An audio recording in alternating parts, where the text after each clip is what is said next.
Halo masyarakat, kembali lagi di Podcast Tablik edisi spesial Hari Anti Narkotika Internasional. Pada edisi podcast kali ini, kita akan mempelajari mengapa Hari Anti Narkotika Internasional diperingati.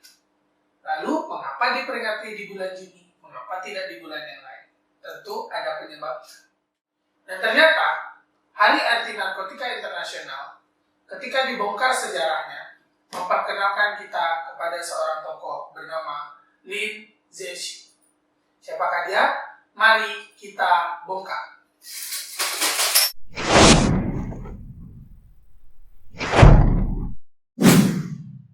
Lin Zexu, atau yang biasa dipanggil Lin, ini sepertinya akrab banget ya, panggil Lin aja.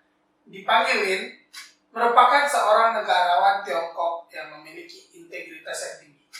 Integritas yang tinggi ini yang menyebabkan ia memerangi peredaran opium di negaranya. Karena baginya, opium menyebabkan harta negara terkuras, pemuda melemah, sehingga ia dengan sangat konsisten selalu memerangi peredaran opium tersebut.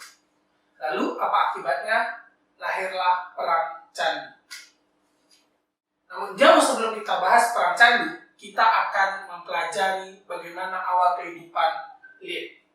Yang mana Lin dibesarkan di wilayah Fuzhou, Provinsi Fujian.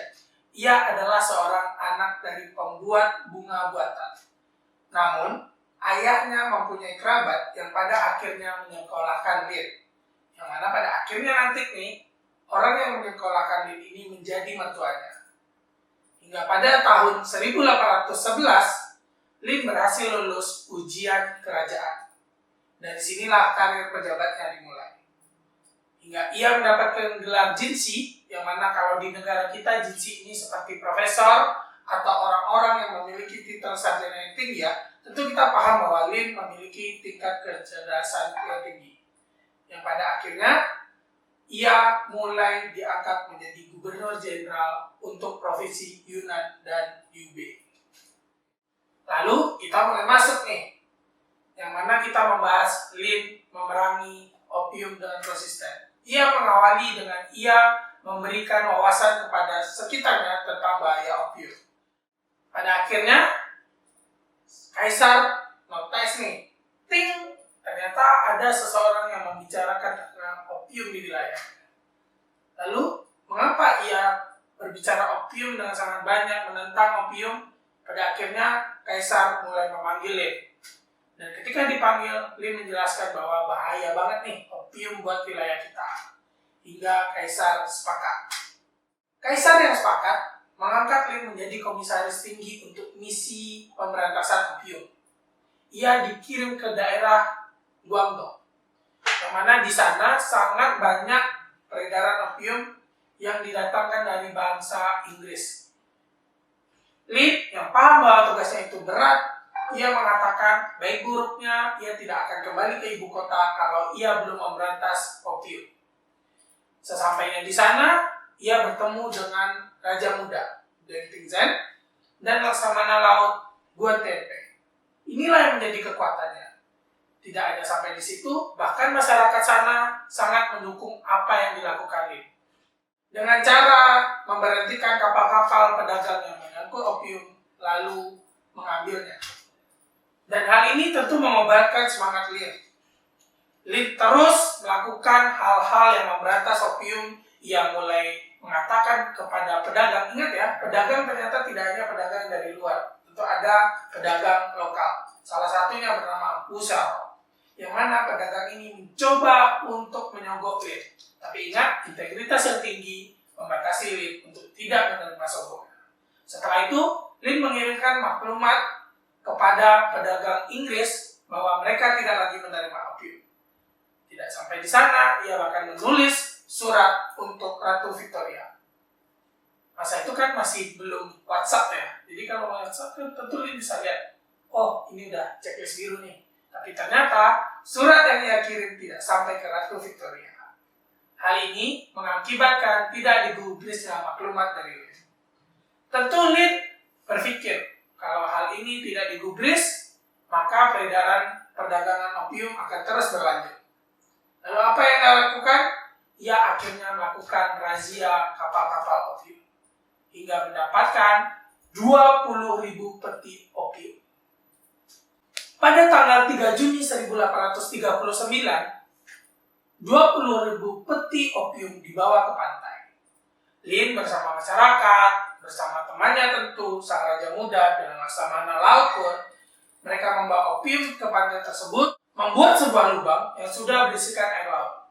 Dan 20.000 peti opium tersebut dimasukkan ke dalam lubang tersebut setelah Lin mengatakan, musnahkan. Maka hilanglah opium sebanyak 20.000 peti. Hal tersebut membuat masyarakat setempat merasa bahagia. Mereka bertepuk tangan, bergembira, karena ternyata mereka ini selama ini resah. Sama seperti podcast kita awalnya terbuat, masyarakat resah nih. Nah, lalu dengan gegap gempita tersebut, itu menyebabkan terpukul mundurnya pedagang Inggris. Namun para pedagang Inggris tidak ingin mengaku kalah. Mereka mengambil tindakan militer. Mereka menyerang Guangdong. Ingat ya, karena opiumnya sudah dibakar nih, bisnisnya hilang, mereka resah juga. Ternyata bukan cuma masyarakat setempat resah. Pada akhirnya mereka juga resah nih. Lalu mereka mengambil tindakan militer, menyerang Guangdong, boom! Terjadilah perang yang tidak ada habisnya. Dan tentu saja, kalau perang tidak ada habisnya, ia akan memakan banyak korban. Salah satunya yang gugur di medan perang tersebut adalah laksamana laut Guan Tianpei. Perang yang membabi buta di Guangdong mengakibatkan negara Tiongkok tidak lagi bisa membackup daerah tersebut. Banyak harta habis, banyak tentara habis. Pada akhirnya negara ini melemah, yang mana mengakibatkan negara tersebut harus menerima syarat-syarat yang diajukan pedagang Inggris. Apa saja? Salah satunya adalah menarik mundur Lin dari misi pemusnahan opium. Dan pada akhirnya Lin dan Deng Pinzen yang tersisa diasingkan ke wilayah lain. Hal ini tentu sangat miris. Lalu pada saat keadaan mulai membaik, sebenarnya Kaisar sudah mulai memperhitungkan Lin kembali, karena Kaisar juga tidak menutup matanya apa yang dilakukan Lin. Namun pada saat penyebutan Lin, ia sakit di perjalanan dan pada akhirnya meninggal. Namun dari sejarah ini apa yang kita dapatkan? Tentu kita mewarisi semangat memerangi narkotika dalam peredarannya. Lalu masyarakat ingat tidak? Bagaimana tadi pemusnahan 20.000 peti opium itu terjadi pada tanggal 3 Juni 1839. Maka dari itu, setiap bulan Juni, pada setiap tahunnya diperingati Hari Anti Narkotika Internasional. Jadi, dengan memperingati Hari Anti Narkotika Internasional, kita paham bahwa integritas Lin, konsistensinya dalam memerangi peredaran opium bagi bangsanya, serta pemikiran-pemikirannya yang tak ingin bangsanya terlibat dalam bahaya, itu menginspirasi kita semua. Dengan memperingati Hari Anti Narkotika Internasional, kita yang ada pada hari ini diharapkan tetap konsisten untuk memerangi bahaya narkotika. Selamat Hari Anti Narkotika Internasional 2022. Bye-bye masyarakat.